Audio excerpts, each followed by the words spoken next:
Well, hello, everyone. Thank you for taking the time to watch this. I'm really excited to be interviewing Dr.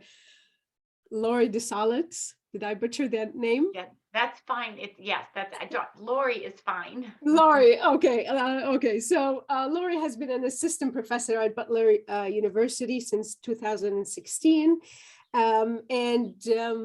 I'll leave it to you, Laurie, to say what you do more, and we'll get to your work and why this is important for all of us, especially educators. Mhm. Yeah, so first of all, Manal, thank you for having me. And it's just so fun to connect between world oceans. That's my rescue dog coming in and out of my office. um, but so I do teach at Butler University in Indianapolis, Indiana, and in the United States. And I am right now teaching what I'm going to be talking about for the next few minutes, which is the application of educational neuroscience, which is a trauma accommodating framework. And when I say trauma accommodating, it really is a framework that supports us as parents. It supports us as teachers, as administrators, really in every facet of our lives, because all of us have a nervous system, and our nervous systems drive everything that we do, how we feel, how we think, how we perceive our worlds, how we live life.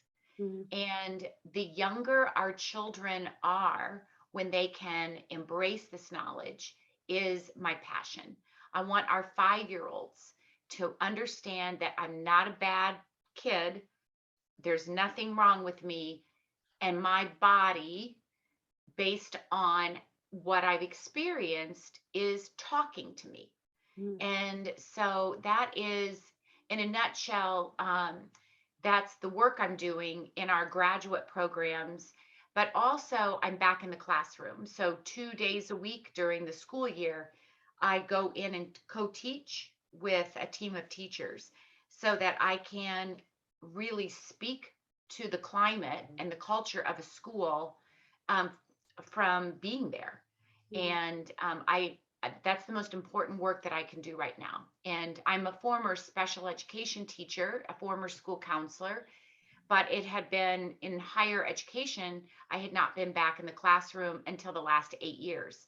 So that is probably the most important part of this work, Mm. is to sit beside teachers during the pandemic, and to really understand deeply what this feels like in our bodies and in our nervous systems this time. That's wonderful. I think everyone in the world needs to be doing this work. So I'm aware that the nervous system, how it works, is not as much as I would like it to be a common knowledge. So for for our viewers who are not familiar with that, if you could, I know that's a bit of a difficult question to say to give a short answer to, but how does it look like in a classroom, the nervous system? So, oftentimes as teachers, we focus on a student's behavior, Mhm. and the student's behavior is really just a cue. It's just a signal, it's an indicator of how our bodies and brains are taking in the events around us, how we are experiencing what's happening inside of us, outside of us, and between people. So when we focus on the behavior as a teacher, we're missing the mark, because all chronic behavioral challenges are nervous system challenges. And so when a child is angry, or when a child is worried, or or an adolescent is experiencing significant anxiety, um, we want to help our children and adolescents and ourselves to understand that, when we feel our hearts beating fast, or our hands get sweaty, or our ears get hot, or we lose our words, that's our body's way of protecting us when we feel unsafe, or we feel threatened, or something feels unfamiliar. And that's a good thing. I don't want to pathologize that. Yeah. I want all of us to understand that when our bodies are speaking to us, that is what they intuitively do. It's just that we don't listen. Mhm. And sometimes in our classrooms, we get caught up in the behavior of a child. And so then we end up being very punitive in how we discipline because we ourselves are dysregulated. And that's true for me as a mom. My three children are now young adults, and I would have parented them differently, knowing what I know today about our nervous system. So when I talk about the nervous system, it is the brain and the body collectively communicating to Mhm. each other in all moments. And that's what we misunderstand. It's not just about the brain. Our bodies have this. We have a belly brain, and we have a heart brain, and we have a skull brain, and they're always talking. Yeah. Yeah, I have two kids and they're teenagers, and I would have done a lot of things differently when they were younger. If I had this knowledge and understanding of first my own nervous system and how the younger they are, they they see that that's what they feel, that's what they resonate with. So Right. it's I really have collected evidence of a Mhm. dysregulated adult cannot calm a dysregulated child, and No. I could see now in retrospect many times that when I was dysregulated, that was the cause of what I would say their misbehavior. Yeah, And absolutely. that so this idea of behavior, or what we would say that unwanted behavior in a classroom or in at home, is we think of sometimes as children as they wanting to do that. We don't see it as a result of their nervous system saying, hey, this is danger, I have too much energy, I need to do something. Yeah, so and there's just so much to talk about in a short period of time, but when it's very important for us to understand that um, as we develop, as children develop, their nervous systems develop, they're developing through experiences. So, each of us has a unique um, really perceptual map of the world. I mean, my experiences have built who I am, how I see the world. If I have grown up in an environment where there has been felt safety, as Dr. Poor just shares, felt safety, then my nervous system can play. I can feel, I can cooperate, I can collaborate, I can make mistakes without feeling a deep sense of shame because I have that felt safety around me. Many of our students come into our schools and they're not really coming to learn, they're coming for safety and connection. Mhm.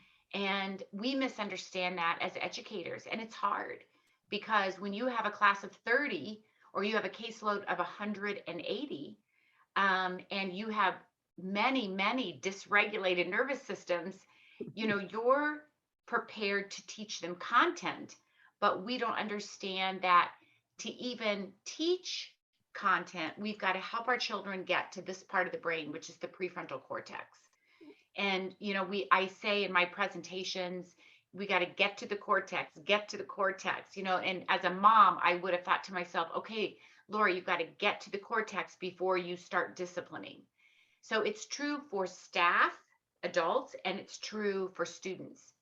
So, it's a process. It takes some time, and discipline is the way that we are sharing this application of the research. Now, discipline is not reactive, it's preventative, Mhm. because when we can be aware of our tone of voice, when we can really watch our own nervous systems, the way we stand, the way we gesture, our eyes are, being, you know, holding that gentle gaze, and really just tuning into ourselves has such positive contagion for our children and our adolescents because they're watching us.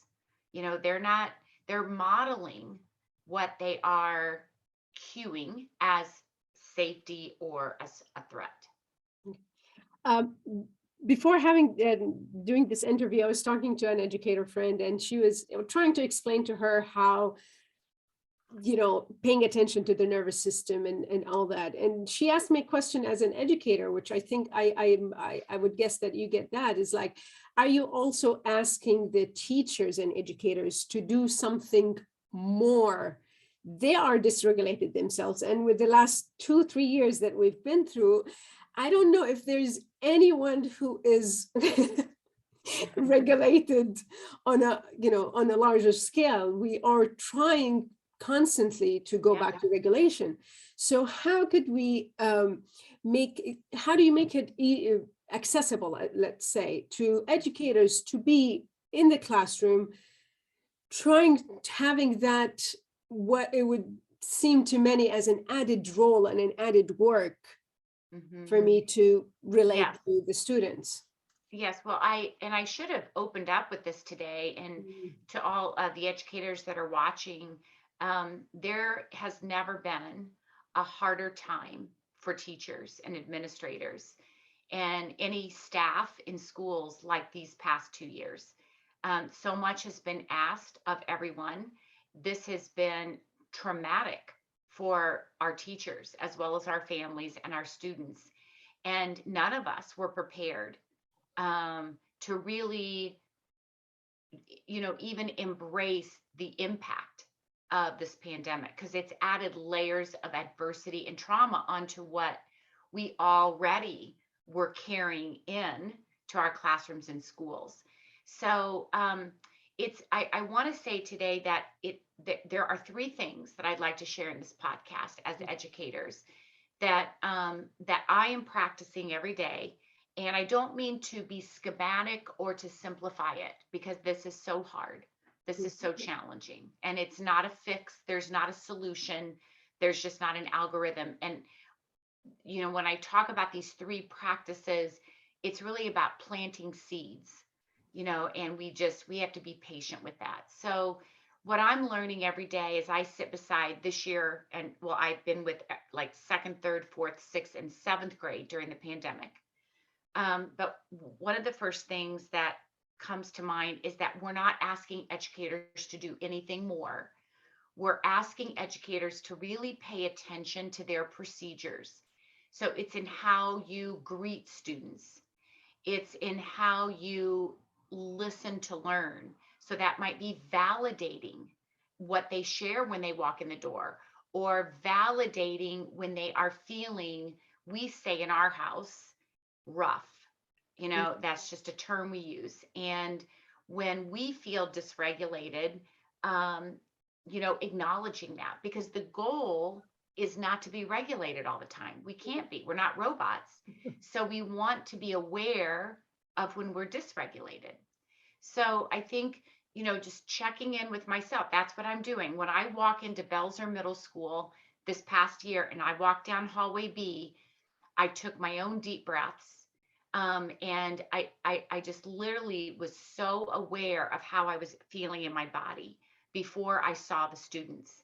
And when I walk in, I am completely in the present moment in that classroom, and knowing, and I will share with 7th grade students, I had a rough morning, or, I'm feeling a little tired. How about you guys? How are you feeling? I didn't sleep so well last night. So what can we do together? So we greet them authentically, and we use that morning meeting or those procedures, those gatherings, to check in with each other. So the first thing I want to share is that there's nothing more important than checking in with your own body, because your body, your nervous system is your intervention. That is your intervention. Our kids are picking up on all of those nonverbal cues. So I just want to, because you said a really important thing, that it's not the goal to be regulated No. and all the time. And it's not, It's not even realistic. possible.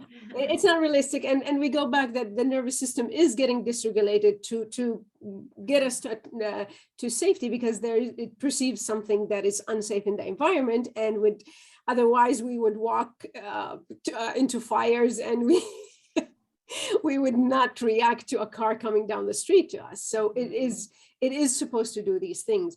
But I think what was important that you said, it's authentically sharing it, who we are. So, and leading by example, as we're not asking educator to be happy and cheerful all the time and get to that. And I think the base is understanding our body, how we are, where we are on the scale of, in state, and based on that, doing our action and connecting. And I also felt, I was going to mention your book, which is really, really amazing, is Thank you. Connection Over Compliance. So it's the connection, and that's what I'm getting. The first thing is creating that authentic connections. Like, I'm a human and you're a human, and we are checking each other. It's not about knowing more or pretending to be something else than who we are in the present. Right. And our kids pick up on that anyway. So, I mean, they know when we're being genuine, and they pick up on the incongruencies of how we're saying something versus what we're saying. And so I experience that all the time. And I think of, as I think of the significance of relationships, I think of the magic of resonance. And this is going to be something that is going to be in my new book. And it really is saying the same thing. But I think when we resonate with each other, that's really special. When you resonate with somebody, you vibe with them, you feel what they're feeling, and you just it's a compassionate presence. And it's almost like your body has eyes. So it's like you're not just seeing with these eyes, but you're seeing with just so many different eyes through that nervous system. And that in itself, I don't mean to sound trite or so simplistic, but I really do see that this resonance in this connection process is just so important. And that happens when we notice and we validate how a child is feeling, when we notice tears, when we notice a smile, when we notice a hood over a head, or we notice, just anything that they're just doing that we can actually see and respond to, getting ready for opening up your Chromebook, opening up your tabs on your computer, enjoying your breakfast, anger, noticing anger. And so I think those are those touch points that I talk about in the book, those micro moments of touch points that build that resonance, that build that connection, because it doesn't happen in a therapeutic session once a week. It happens moment by moment by moment. And that's why social emotional learning should never be something that we do from 10 to 10:30. Social emotional learning is the neuro education of the nervous system. It's how it's creating that resonance, acknowledging ruptures, because we're not robots. We rupture as parents, we rupture as teachers, but are we acknowledging those ruptures? And then are we intentional about repairing? So all of that builds connection. It's not all just these butterflies and beautiful colors and smiles all the time. We can build strong relationships through the way we rupture and repair with each other.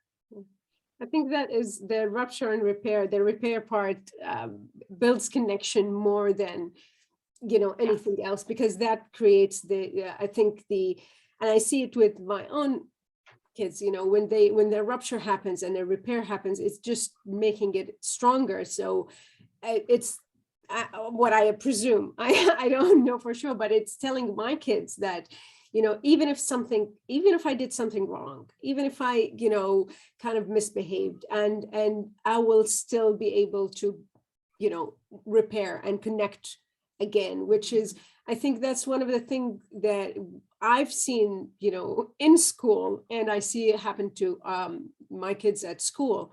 And it's really frustrating is when a behavior happens, the way it's dealt with, it's more disconnect and more, detention. And I don't know when would anyone realize that detention really does not do anything. But No, no. And that's, we have to really understand that many of our children and youth ask for love in the most unloving ways. And when we expel or suspend or kick out, that is when they most need us. or the timeout. Time out. And again, I'm not negating consequences. We have to have experiences that we model. So I prefer to use the words I talk about in the book, experiences rather than consequences. Because if I can provide experiences for my students where they won't want to run out of the room, or when they do elope or run out of the room or throw something or are shouting out or, whatever that infraction may be, that those experiences are created to help them find a better way. So yes, if you destroy a room, you've got to repair it. If you've hurt someone, you've got to repair with that person. But I think what we do as parents and teachers is that we feel deep in our nervous systems that we have to consequence a child right away. And that's about the worst thing we can do because we are dysregulated. And I wrote this last week, I shared in a post. It's sometimes not the consequences that upset our kids, it's in the delivery of those consequences. Yeah. And I speak from my own Yeah. mistakes. I mean, I can think of hundreds of moments where I dysregulated everybody in the room Yeah. because I was, that's when we say, okay, next person who speaks, no recess for anyone, or just, or if You're you say gonna that to stay in me, your room and never leave the house for another 100 years. I know, I was just going to say, if you open your mouth again, you are grounded for the next 5 weeks. I mean, how often do we, and so it just, I look back and it's so hard when you are being challenged verbally or physically and it comes at you, our survival reaction immediately is at the forefront. So I don't mean to minimize how difficult this is. It's so challenging. It is. And I'm aware you said that you were going to say 3 things, and you said the first thing, and we kind of went. Yeah, so I'll share those. So it's just, yes. So the first piece of the practice that is just really being in touch with ourselves, watching our tone, just making sure that, we are caring for ourselves in a way where if we're not ready to confront a problem or challenge, then we don't. And we're authentic in sharing that. So that's attuning to my nervous system is the most critical piece of this. The second thing I wanted to share is being intentional about our procedures. So, and we know that to meet a child or an adolescent where they are, if they come in angry, upset, anxious, worried, shut down, we have to meet them in their nervous system. And words do not work at that point. So we begin a morning or we end a day with movement, or we do what we call focused attention practices. And I've talked about those in the book, and I write in Edutopia. I have for several years about focused attention practices. So that's when we're focusing on our breath, focusing on a sound, a taste, a visualization. So these regulatory practices, we pick one, maybe and build it in each morning before we start to teach content. Lots of times I'll bring a funny object in, I'll cover it with a towel. And when they walk in the classroom, they have a blank sheet of paper. They've got a couple of markers on their desk, and I've got a question and I've got clues. What do you think is under this towel Mm. that you could eat that is good for your brain and that most people don't recognize what it is when they see this part of it?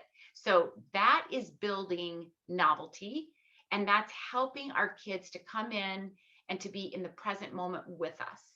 Yeah. So those, and I, in the book, I share lots of those, and then my website shares so many. We call that brain aligned or nervous system aligned bell work. Yeah, well, and it's all, anything I'm doing, I do it better if I'm in ventral and if I'm in that regulated place. Absolutely. And That's right. that's what I'm hearing you say is begin the day with, inviting kids to be in ventral and understanding this. And I've seen, a lot of resources, and there is one about, the brain and where is it? Is it green, red, or blue? Or if I'm not Yes. sure about if I got the colors right. But it's that to know what is really going on right now. Right. And how can I get there when I'm not? That sounds wonderful. I'm very curious to know what's underneath the blanket right now. Well, so when I was describing that, it's an avocado seed, because Okay. they're really big, and lots of times kids don't know that that is actually, you think of a seed as smaller. So, we just do fun things like that. But the third thing that we do is we do an autonomic check-in, and there's lots of different ways that we can use those nervous system check-ins.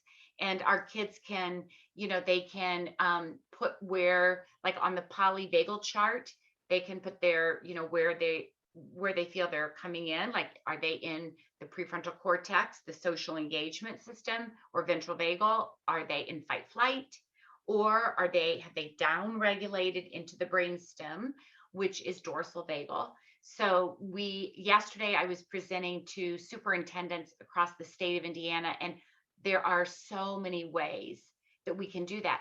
I love a check-in with numbers, like how many of you are a one? So just give me, so like when you think about neuroception, which is our autonomic intuition, we think of that like as a radio dial, a volume knob, not a radio dial, like turning up the volume.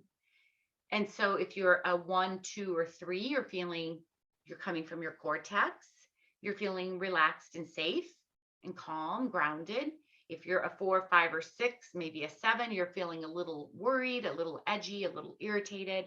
And then if you're giving me 8 or 8, can't count, 8, then I know if you hold, and just say, I'm at 8, then I know that you're feeling pretty dysregulated.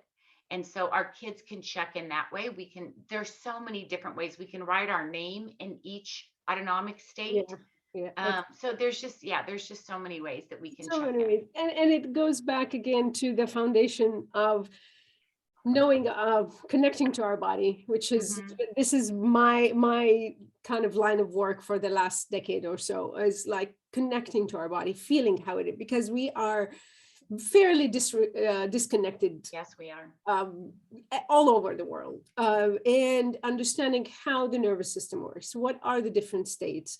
Why do these exist? Because if it's half of the thing, if we know where we are. I'm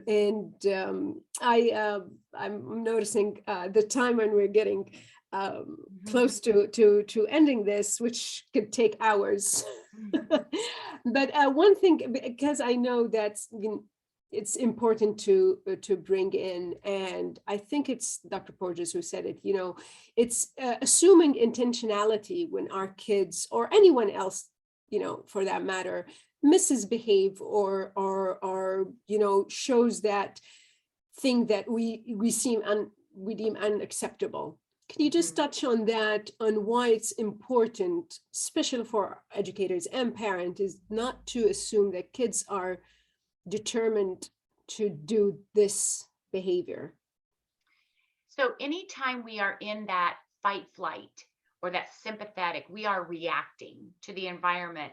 And that reacting can look oppositional, defiant, purposeful. It can look aggressive. It can look disrespectful. And so we have to, again, really check in with ourselves, because that is our perception. But what's really happening is that when we are in fight flight, that is the nervous system's story of protection. And when we are protecting ourselves, we are in a survival state, which can produce the behaviors that we start to label as defiant or destructive or oppositional. And so that's why it's so important to not engage in that conflict cycle, but to step away and to listen, and then to check in with ourselves, and then come back to that once I'm functioning from ventral vagal, prefrontal cortex, and I've given my student an opportunity to do the same.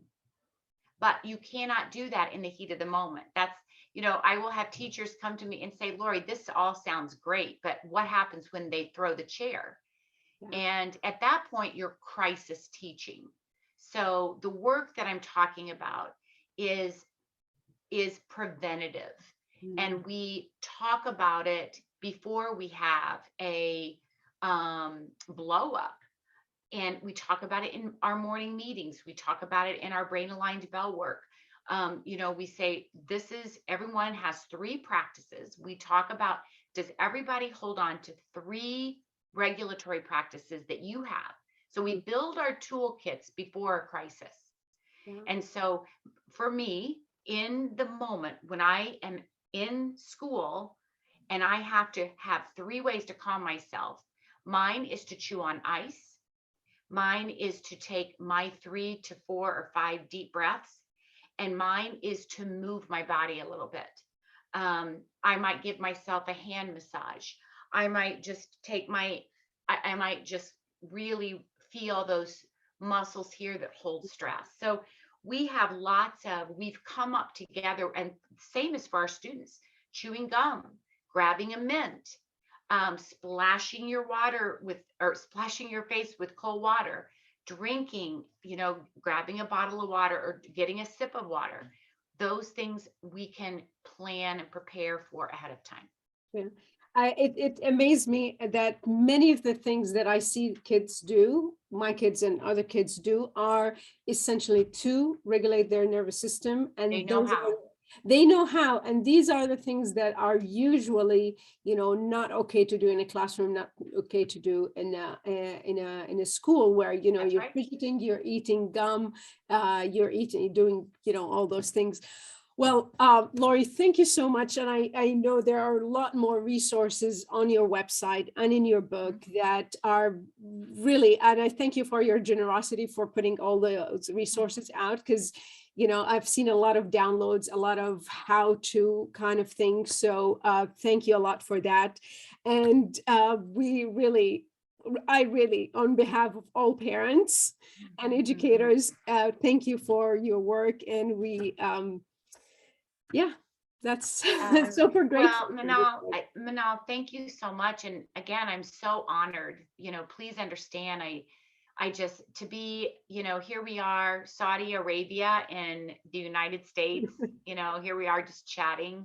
And I love how this work connects us all. And I'm very grateful for your passion, your support.